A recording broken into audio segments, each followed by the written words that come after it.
California Air Resources Board, better known as CARB, started with a simple mission to study the state's air quality. But today, it's one of California's most powerful agencies, shaping everything from gas prices to groceries, energy bills, and even home costs. To understand its impact, let's dive into how CARB began, how it evolved, and what it means for Californians now.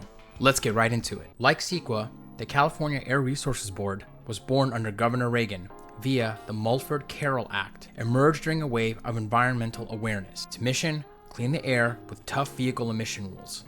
By the late 1970s, CARB slashed car pollution by 99%. Mission accomplished, right? Not quite.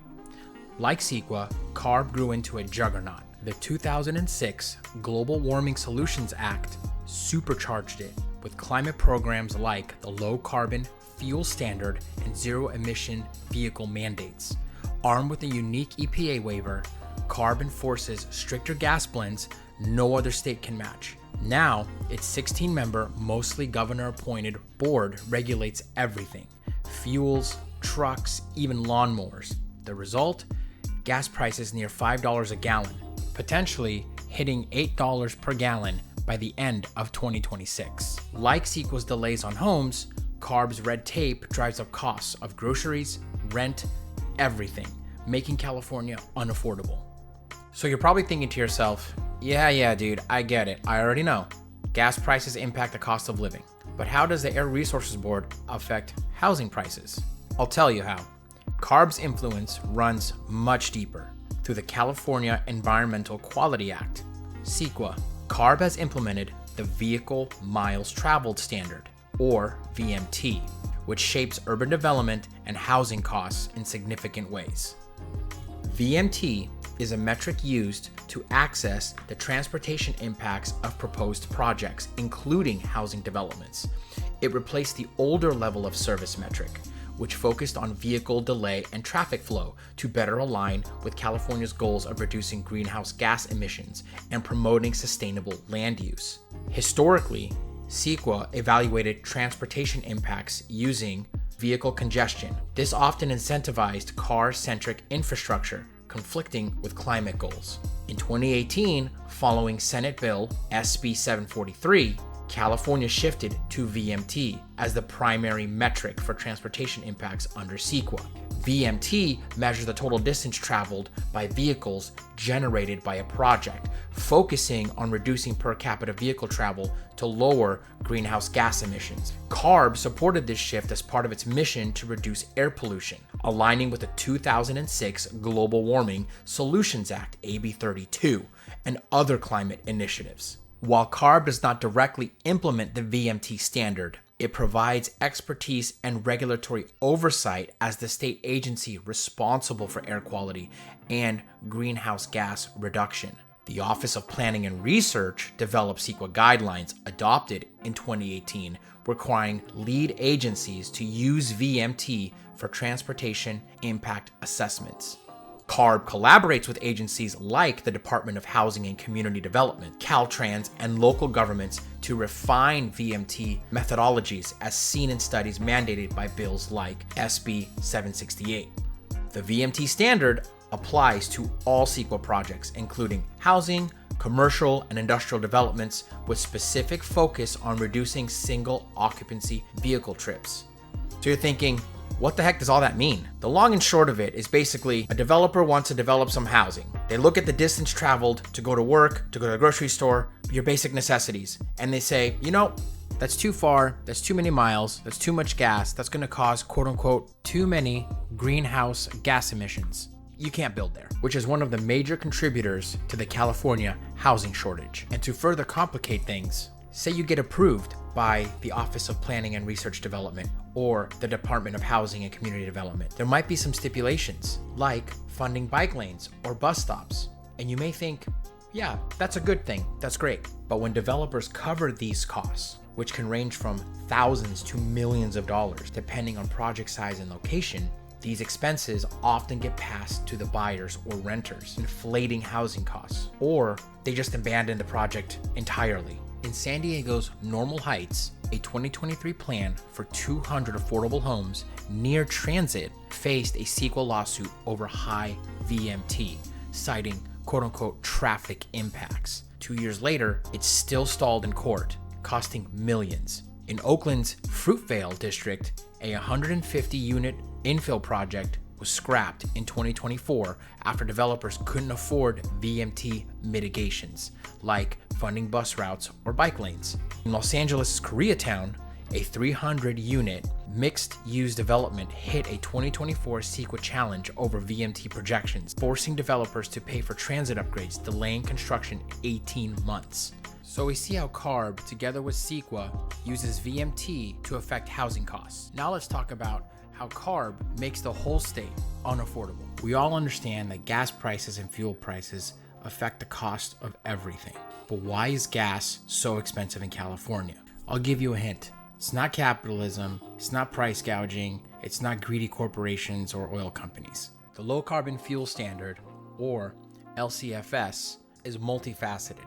It hits gas prices on multiple levels, from its credit system to the cap and trade program, the refineries, and the reformulation of fuel. Let's tackle them one at a time. Unlike most states, California mandates reformulated gasoline to cut smog. It's cleaner but costlier, relying on just 9 refineries. California's reformulated gas has a slightly lower energy content due to oxygenates, which can reduce fuel economy by 1 to 3% compared to non-oxygenated gasoline, which ironically makes you refuel more, boosting emissions. However, the argument is CARB's reformulated gasoline reduces other pollutants like smog forming compounds or toxins. Some also argue that the 1 to 3% during daily use is negligible and drivers won't feel the change. I'll let you decide that for yourself. So due to the limited supply and limited refinery capacity,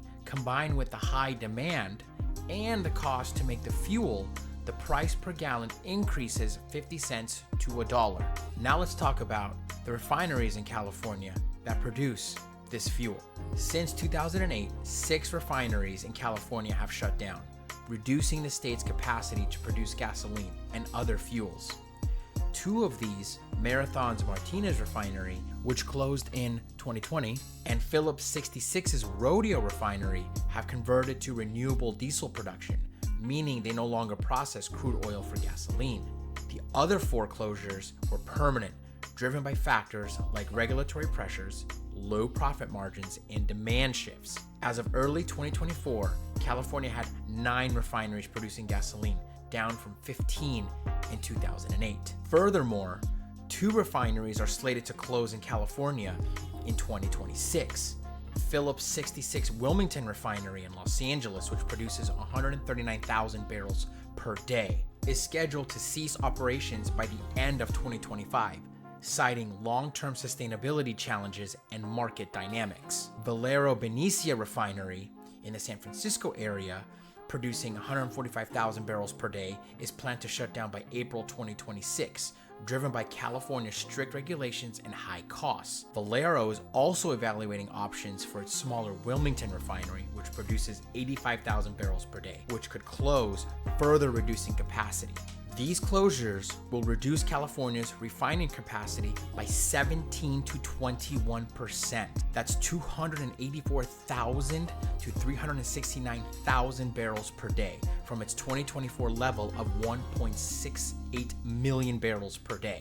The state isn't directly closing these refineries like it does prisons. Rather, companies are shutting them down due to regulatory pressures and low margins, which should also put to bed the myth of these gas and oil companies price gouging. If they were price gouging, they would still keep these refineries open, but instead they're closing them because it's not financially beneficial to stay open. Next, the LCFS credit system.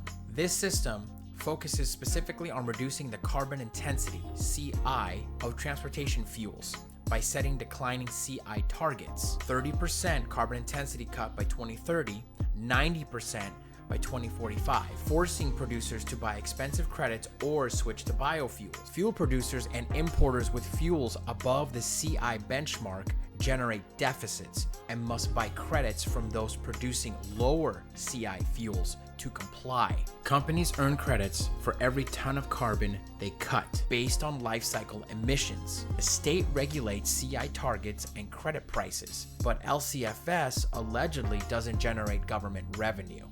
It incentivizes cleaner fuels like renewable diesel, which generate 50% of California's diesel supply in 2023. The cap and trade program covers broader greenhouse gas emissions, not just transportation fuels.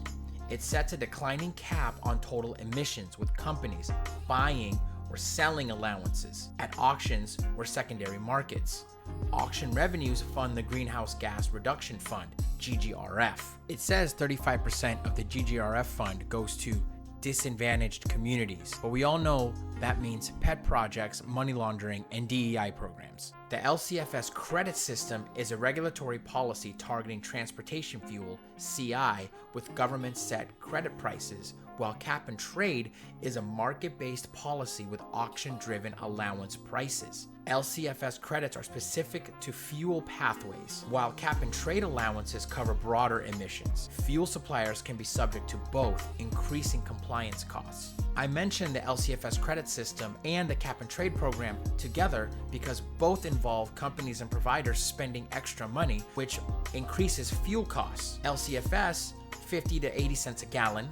Cap and trade, 13 to 14 cents a gallon. After this deep dive into why California's gas prices are soaring to $5 a gallon and beyond, you now understand why everything feels unaffordable. Skyrocketing fuel costs drive up transportation and energy expenses, inflating the price of food, goods, housing, rent, and utilities.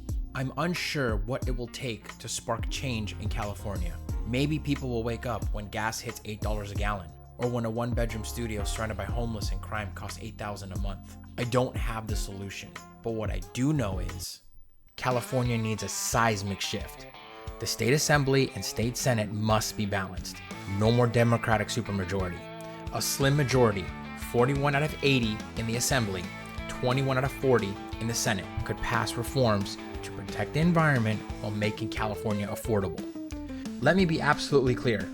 This isn't a left or right issue. It's a California issue.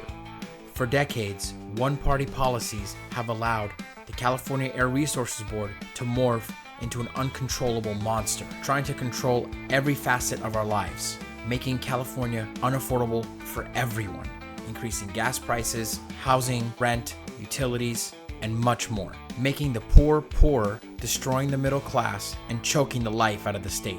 Once a shining beacon for the nation, California has become a cautionary tale of bureaucratic overreach, missed opportunities, corruption, and incompetent leadership. You're probably thinking, okay, dude, a massive Republican surge or big flips in California sound impossible or even years away.